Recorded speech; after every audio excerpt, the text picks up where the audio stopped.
Hi friends, मो blog channel को आपको स्वागत। मु आज गुरुत्वपूर्ण विषय किसी कहवाक चाहूँगी। चैनल को नुआ आसी सब्सक्राइब करेंगे एवं लाइक करेंगे। भल लगुले आपको सांग मान प्रति आपण शेयर करदेवे। देखु 2024 जानुआरी मसटा गोटे गुरुत्वपूर्ण मस कहले अत्युक्ति हम ना। कहीं ना प्रथमे देखु जानुआरी 17 आमर श्री जगन्नाथंकर परिक्रमा उद्घाटन होबाकू जाउची। सेतिरे कोटी कोटी ओडियांकर भाववेग जड़ित ही अच्छी मध्य एवं जड़ित ही रहिबो। काहेकि जगन्नाथ होउचंती जे आराध्य देवता, आम ओडिया मानकर जीवन एवं प्राणर देवता।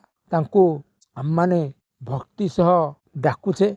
भक्ति श्रद्धा प्राणर देवता सी आम हृदयर। तेणु आज आम सनातन धर्म विश्व केते नंबर स्थान अच्छी आपण मैंने भल भांति जानती।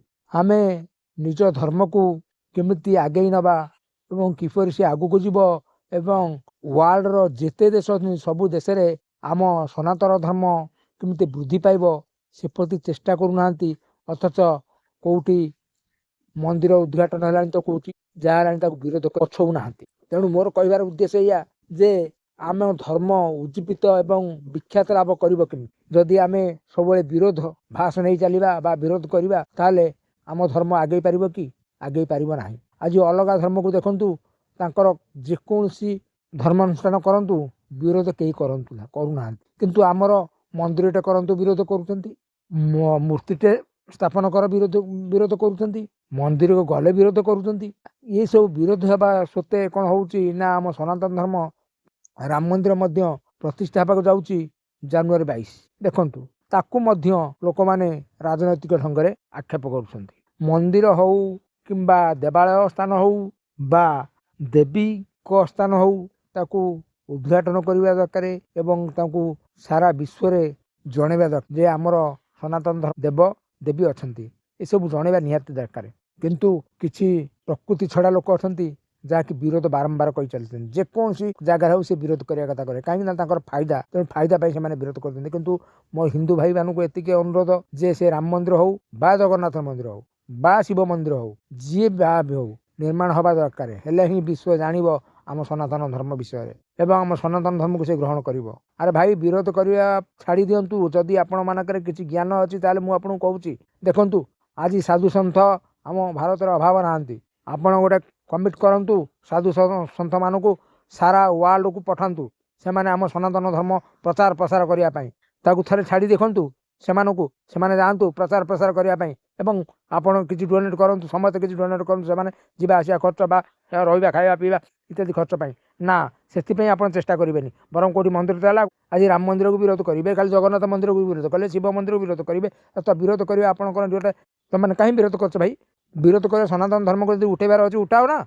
सब विरोध करवा तुम किए कहे आम राम मंदिर जीवन आम जगन्नाथ मंदिर को जावाई मना कर कहीं जीवन सी बीजेपी करू से बीजेडी करू जी करू आमर मंदिर हबार दरकार मंदिर है आम परिक्रमा प्रकल हबार था हबार आवश्यकता है। तेणु तुम मैंने राजनीतिक ढंग से कहीं अनौच तुम जाओ देख अन्य धर्म को देख केमी से निज निज सहित जड़ित अच्छा निज निज बंधी होगी अच्छा अथच तुम कौन कर विरोध करुच केवल राजनैतिक फायदा बा निजर फायदा ये सब जिन गुड़ा करुच। अरे भाई एगुड़ा राजनीतिक फायदा कहीं हासिल कर विरोध कले बरम सपोर्ट कर फायदा पाइब। आज मोदी की विरोध कर नवीन नवीन पट्टनायक विरोध कर आगुरी जी था विरोध कर। अरे विरोध करवा कौन तुम गोटा ना प्रकृति दोष तुम से सब जिन सब छाड़ भारत सहित मिसी चल भारत केमी उन्नति हो से चिंता कर और आम धर्म केमी आगू आगे से चिंता कर। आम सनातन धर्म कौटी देश में आमर अच्छी भाई सबू देश में सनातन धर्म सबू देश में जगन्नाथ मंदिर हो कि राम मंदिर हो कि शिव मंदिर हो लोक मैंने जानवे ना आम सभ्यता विषय आम धर्म विषय। अरे आम धर्म ठू बड़ धर्म कहीं ना तो आम प्रचार प्रसार होनी जद्वारा कि आज सीमित हो रही। तेणु सीमित आम रखी न रखी प्रचार प्रसार करने दरकार न कर विरोध करने व्यस्त। भाई अनुरोध करुँच मुझे को बा आम हिंदू सभ्यता बा हिंदू माने आपन कौन सी देवादेवी की विरोध करंतु ना। जो देव मंदिर हवा कथा हो जो देवालय हवा कथा हो आपण मैंने चेष्टा करूँ आम सनातन धर्म केमती सारा विश्व वृद्धि हो से विषय चिंता करूँ बा विरोध करूँ ना। जो भूल अच्छी ठीक अच्छे जनातु कि सोशल मीडिया ठार आरंभ कर चारिड़े जनातुनि जे ये सब जिन भूल कहीं से जाने चिंता करेंगे कौन आंक भितर तो ठीक ना। एम कौन कि धर्म कहते कि हिंदू धर्म एम ग्रहण करेंगे ना ସେମାନଙ୍କର ଖରାପ ଦୃଷ୍ଟି ଆମ ଉପରେ ପଡ଼ିବ। ତେଣୁ ଆମେ ଖରାପ କହିବାକୁ ଚେଷ୍ଟା କରନ୍ତୁ ନାହିଁ, ବରଂ ସହଯୋଗ କରନ୍ତୁ, ଭଲ ହେବ। ଜୟ ହିନ୍ଦ, ଜୟ ଜଗନ୍ନାଥ, ଜୟ ଶ୍ରୀରାମ।